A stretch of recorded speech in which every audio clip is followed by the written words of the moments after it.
E aí pessoal, tudo bem? Eu sou o Thiago Golini e nesse fim de semana, sábado e domingo, tivemos a terceira rodada do Brasileirão Série A. Vários jogos importantes, clássicos ao redor do Brasil e jogos também que vão ser importantes até pensando em disputas aí, talvez de um pontinho aqui, um pontinho ali que possa fazer diferença lá na frente. Então, vou falar um pouco sobre os jogos que eu consegui acompanhar mais, vou falar com mais detalhes, que foram Atlético Mineiro 3, Cruzeiro 0, Palmeiras 0, Flamengo também 0. Esses foram os jogos que eu consegui realmente acompanhar, mas também pincelar um pouco sobre o resto da rodada, algumas coisas que aconteceram e, enfim, dar uma geral sobre os 9 jogos que aconteceram nessa terceira rodada, até porque Fortaleza, ou melhor, Criciúma e Fortaleza, o jogo que aconteceria lá no Heriberto Wilson, foi adiado por conta da Copa do Nordeste, onde Fortaleza conseguiu uma vitória nas quartas de final por 5-0 em cima do Altos do Piauí e conquista aí a vaga para a semifinal contra o Sport. Então esse jogo acabou sendo adiado por conta dessa partida do Lion na Copa do Nordeste. Dito isso, vamos falar um pouco sobre esses dois jogos. Começando por ordem cronológica, por Cruzeiro, ou melhor, Atlético Mineiro e Cruzeiro, 3-0 para o Galo na Arena MRV, quebrando o tabu, né, na nova Arena do Galo que foi construída e entregue no ano passado. O Cruzeiro tinha vencido 2 partidas e tinha sido um empate, então o Galo ainda não tinha conseguido vencer na sua nova arena o clássico contra o seu maior rival e consegue vencer e vencer com autoridade. Eu acho que aos poucos o Brasileirão vai tomando forma, no sentido de que a gente começa a enxergar quais times realmente vão disputar lá em cima e quais times vão disputar mais para baixo. O Cruzeiro, por exemplo, chegou à frente do Atlético Mineiro na tabela para essa terceira rodada. Mas isso não reflete o momento dos dois times hoje. Hoje o Galo é um time com um trabalho e com um elenco bem à frente do seu rival. Inclusive isso foi muito demonstrado na partida de ontem. Uma grande vitória, uma vitória, como eu disse, com autoridade. O Milito arriscou e deu certo na escalação. Colocou Batalha, volante, na zaga, também para ajudar na saída de bola. E fez uma espécie de linha de 3 ali, com o Saravia, o lateral, ficando um pouco mais, o Batalha e o Gemerson saindo um pouco mais pela esquerda. E liberou a Arana para poder jogar, para poder construir jogo. Ficou o Arana de um lado, Scarpa do outro, Zaratio, Otávio e Alan Franco, Hulk e Paulinho na frente. Então, o time ficou muito mais móvel e foi um time que propôs jogo. E acho que essa era uma das maiores questões do Atlético Mineiro do Felipão, porque ele tinha material humano suficiente para ser um time que seja propositivo, que vá para cima, que domine o jogo, e muitas vezes o Galo acabava tendo uma postura muito mais reativa com o Felipão. O Milito não, o Milito já é um técnico mais propositivo e que conseguiu usar muito bem as peças que tinha. Inclusive, a maioria das jogadas acabou saindo exatamente para essa dinâmica dos pontas, do Arana na esquerda e do Scarpa na direita. O Scarpa, inclusive, gerou a jogada dos 3 gols do Galo. Os 3 gols aconteceram no primeiro tempo. Primeiro com o Zaratio, com o cruzamento do Gustavo Scarpa, e ele acertou um baita de um voleio para abrir o placar. Até ali, o jogo era um pouco equilibrado, o Cruzeiro conseguia equilibrar um pouco no meio campo, mas depois disso a coisa degringolou. E acho que uma das maiores questões desse time do Cruzeiro foi justamente o meio campo. O meio campo com Machado, Lucas Silva e Ramiro foi um meio campo que não defendeu, nem atacou, nem conseguiu construir muita coisa. Não gerou jogo para o Matheus Pereira, que era o jogador mais lúcido da equipe. Até vi uma definição muito boa, que o Galo tinha uns 5 Matheus Pereira no time, e o Cruzeiro só tinha um. Então, assim, o Galo tinha muito mais facilidade para construir jogo, para construir, enfim, uma ligação entre seus jogadores, e o Matheus Pereira era o único ali que tentava nadar e fazer alguma coisa. E assim, a maioria das jogadas saindo, como eu disse, pelo lado do Scarpa, então muitas vezes vinha essa inversão, bola ia pro Scarpa e o Scarpa tava livre, ele e o Marlon sozinhos Os laterais muito expostos, tanto o Marlon na esquerda quanto o William na direita, muito expostos por esse mau meio campo que não apoiava, não ajudava a marcar. O Arthur Gomes também ali na esquerda teve muita dificuldade de ajudar a marcar ali o Scarpa, e o Scarpa ficou livre e fez o que quis. Scarpa já vai crescendo na temporada, como eu disse, deu 2 assistências e participou ele deu assistência no primeiro e no terceiro gol, e no segundo ele fez a jogada que culminou no gol do Paulinho. Então, como eu disse, primeiro gol do Zaratio, de voleio, segundo, de novo o Scarpa vindo pela esquerda, ou melhor, pela direita do ataque do Galo, cruzando pro Arana, e aí num bate-rebate ali o Hulk chutou e o Paulinho desviou para dentro do gol, 2-0 o Galo, Paulinho aí, gênio da Arena MRV, e depois o Scarpa de novo com uma grande jogada, cruzou pro Arana fazer o gol, inclusive em falha do goleiro Anderson aí assumindo essa posição depois da troca do Rafael Cabral pelo Gabriel Grando. O Gabriel Grando veio do Grêmio, ainda não conseguiu atuar, estava inclusive assistindo o jogo, mas não pôde atuar. Acabou de chegar também, né? Então, assim, vamos com calma. Mas, assim, essa questão do goleiro do Cruzeiro também é bem importante e o Fernando Seabra vai ter muito trabalho para conseguir definir isso, e vai definir isso com um bonde andando no meio do campeonato depois de tomar 3-0 pro seu maior rival. Então, uma situação muito boa do Galo, que começa a propor mais jogo, conseguiu administrar bem no segundo tempo. No Campeonato Mineiro tinha conseguido abrir uma grande vantagem no primeiro tempo também, e no segundo acabou tomando um empate. Ontem não, o time conseguiu controlar bem melhor o jogo, até sofreu alguns perigos ali, teve uma bola que o Sarabia teve que tirar embaixo da linha. No segundo tempo o Cruzeiro teve mais a bola, mas pouco gerou perigo pro gol do Everson. Então, assim, o Atlético conseguiu controlar muito melhor o jogo no segundo tempo do que conseguiu no segundo tempo contra o Cruzeiro no Campeonato Mineiro. E aos poucos a cara do time já vai ficando com a cara do Milito, ele já vai conseguindo utilizar melhor as peças que ele tem, e esse Galo tende a crescer cada vez mais. Já esse Cruzeiro é um time desorganizado, que não utiliza bem das suas peças contratadas. O Cifuentes, por exemplo, nem entrou, veio do Rangers da Escócia, está emprestado, é um jogador interessante, não tem atuado. O Vidalba também não tem atuado, ficou no banco, nem entrou. O Barreal entrou no segundo tempo, mas também é um jogador que poderia ser mais utilizado. Então, assim, várias contratações que o Cruzeiro fez e continuou usando os mesmos jogadores do ano passado, que penaram para conseguir se manter na Série A. Então, vamos ver. Inclusive, ainda tem o perigo do seu principal jogador e talvez o mais lúcido nessa partida bem ruim, o Matheus Pereira, tem a chance de que ele saia também no meio do ano. Não sabemos ainda se ele vai renovar o empréstimo, se o Cruzeiro vai conseguir comprar ele, enfim, ainda está tudo muito indefinido. Então, é uma situação estranha do Cruzeiro que, por mais que tenha começado bem, liga um sinal de alerta, e uma partida como essa realmente mostra algumas das fraquezas desse time, que não acredito que vá disputar em posições altas, vai disputar para não cair de novo, e talvez até com mais problemas do que ano passado. Vamos ver. Demonstrou bom futebol no início dessas 2 primeiras rodadas. Na última partida foi um pouco abaixo, mas enfim, é uma partida para ligar alerta nesse time do Cruzeiro. Dito isso, vamos para o jogo de hoje, lá no Allianz Parque, com capacidade reduzida por conta de um show que vai acontecer lá durante essa semana. Palmeiras 0, Flamengo também 0. Um jogo muito truncado no primeiro tempo.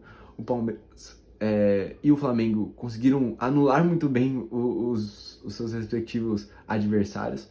Arrascaeta e Rafael Veiga numa partida abaixo, os dois. Então, assim, muita dificuldade de criar jogadas, as duas equipes muito bem travadas no meio campo, muito bem encaixadas. O Endrick era um dos que mais tentava alguma coisa no Palmeiras, mas também tinha a dificuldade de realmente gerar jogo. Do lado do Flamengo, o melhor jogador foi o Bruno Henrique, inclusive foi eleito craque do jogo lá pela Globo e pela galera. Mas assim, eu gostei muito da partida do Bruno Henrique, mas eu não gostei nada da partida do Gustavo Gomes hoje. O Gustavo Gomes foi bem abaixo, e ele que teve a incumbência de marcar o Bruno Henrique. Muitas vezes chegou atrasado em duelos, tomou cartão amarelo. Ele, assim, mostra falta de ritmo e mostra, enfim, uma partida foi bem abaixo do Gustavo Gomes hoje. E hoje, pra mim, assim, o Palmeiras entrou com 3 zagueiros, né? Entrou com Gustavo Gomes, Murilo e Luan. Mas hoje eu vejo o Gustavo Gomes atrás, inclusive, do Luan. Acho que o Luan e o Murilo hoje são os 2 melhores zagueiros do Palmeiras e o Gustavo Gomes está a um passo atrás. Por mais que ele tenha muita qualidade, tenha muito talento, ele ainda precisa pegar esse ritmo e tem tido algumas atuações um pouco abaixo. Hoje foi uma delas. Mas assim, realmente um jogo muito truncado. Em algum momento, eu acho que no primeiro tempo o Palmeiras conseguia pressionar mais o Flamengo do que o Flamengo conseguia pressionar o Palmeiras. Eu acho que o Flamengo ficava muitas vezes acuado no seu campo de defesa e não conseguia construir muita coisa.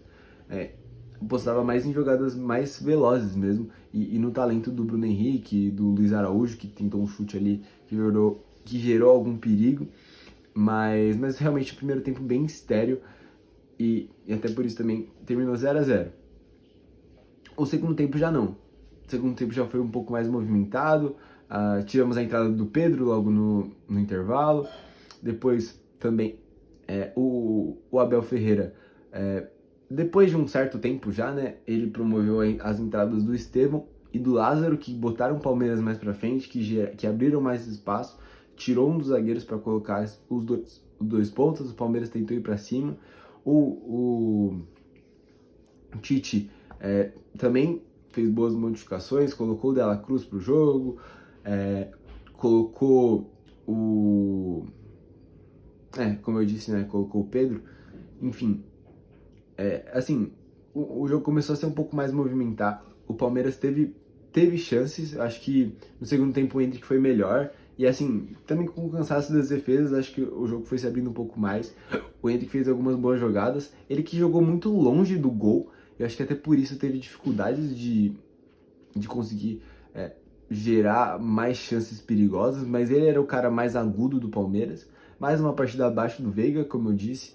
Bem apagado, bastante dificuldade. Até quando a bola chegava nele, ele não era tão perigoso. Diferente do Arrascaeta, que a partir do momento que o jogo começou a se abrir mais, ele sempre chegava com algum perigo, e aí, quando vem para um ataque, assim, Arrascaeta, Pedro, Bruno Henrique, você já fica meio com medo, assim.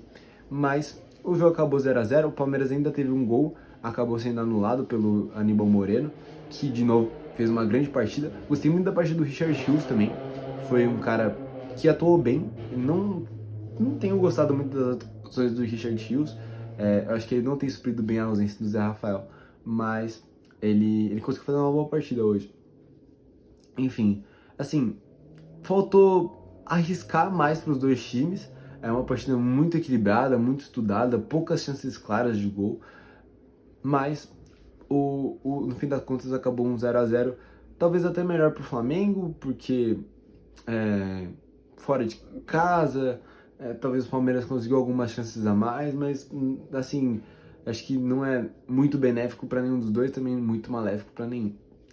Foi um jogo onde faltou arriscar mais, e nesse que é o principal jogo da América do Sul nesses últimos anos, acabou talvez decepcionando em matéria de emoção, mas mostrando muita qualidade também dos dois técnicos e conseguir anular um trabalho um do outro e de organizar bem as suas peças para conseguir levar algum perigo, mas enfim, foi um duelo de xadrez ali e acabou que os gols e a magia do esporte, a emoção acabou faltando um pouco mais. É isso. Dito isso, falar um pouco sobre a rodada. Tivemos a vitória do Grêmio contra o Cuiabá, lá na arena do Grêmio. Uma vitória importante, 1-0, gol do Cristaldo. O Cristaldo já faz seu segundo gol no Brasileirão e o Grêmio conquista mais uma vitória. E detalhe, mais uma vitória sem sofrer gol. Isso é importante. Inclusive o Cuiabá, que está tendo alguns problemas disciplinares com o atacante Daverson. Outra vitória importante também foi a do Fluminense em cima do Vasco, 2-1, vencendo o clássico. Vencendo um clássico finalmente, depois de 13 clássicos perdidos, se eu não me engano. A equipe do Fluminense volta a vencer. Tivemos a derrota do Corinthians lá em Bragança. O Bragantino consegue uma vitória por 1-0 e assume a liderança do Brasileirão nesse momento. Tem 7 pontos e tem um gol a mais do que o Flamengo, por isso é o líder do campeonato nesse exato instante. Também no próprio sábado tivemos também o jogo do Atlético Mineiro e Cruzeiro, como eu disse. Também no sábado tivemos... Bom, né? Foi isso, no sábado foi isso. Hoje tivemos Atlético Paranaense e Internacional, vitória importante do CAP, conseguiu vencer em casa 1-0. O Palmeiras e Flamengo 0-0. O outro jogo importantíssimo da rodada, Bavi, no caso no Barradão, mando do Vitória. O jogo acabou em empate, uma partida emocionante, onde o Vitória, com muita alternância de domínio um e do outro. O Vitória foi melhor no primeiro tempo, no meio do primeiro tempo e no começo do segundo, mas depois, inclusive com isso, conseguiu abrir 2-0, mas em menos de 3 minutos o Bahia conseguiu ir lá e empatar 2-2, um grande jogo. Mais um jogo desse clássico que tem sido emocionante, que tem sido... tem proporcionado jogos muito legais de se assistir. Não consegui acompanhar, mas só de acompanhar nas bolinhas ali, de ver a coisa acontecendo, e pum, gol, empate, busca, já é muito interessante. E esse Bavi realmente tem sido um clássico muito legal, e finalmente podemos ver de novo um Bavi no Brasileirão Série A. Outros resultados também de hoje, acabaram agora há pouco, né? Atlético Goianiense 0, São Paulo 3. São Paulo aí comandado por Milton Cruz, ele que está, né, como interino, porque o Luiz Dudoldia vai assumir nesse próximo jogo contra o Barcelona de Guayaquil pela Libertadores. Uma partida onde o São Paulo foi melhor. O Atlético Goianiense meio perdido, tomou 2 vermelhos, bobos, assim, dá pra dizer, assim, infantis, e acabou perdendo em casa por 3-0.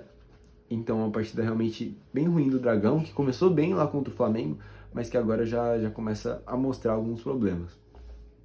Um São Paulo que ganha moral agora, depois da demissão do Thiago Carpini e da chegada do seu novo técnico, até também querendo mostrar serviço pro técnico argentino. E, para encerrar, o Botafogo venceu, e venceu com autoridade, tá?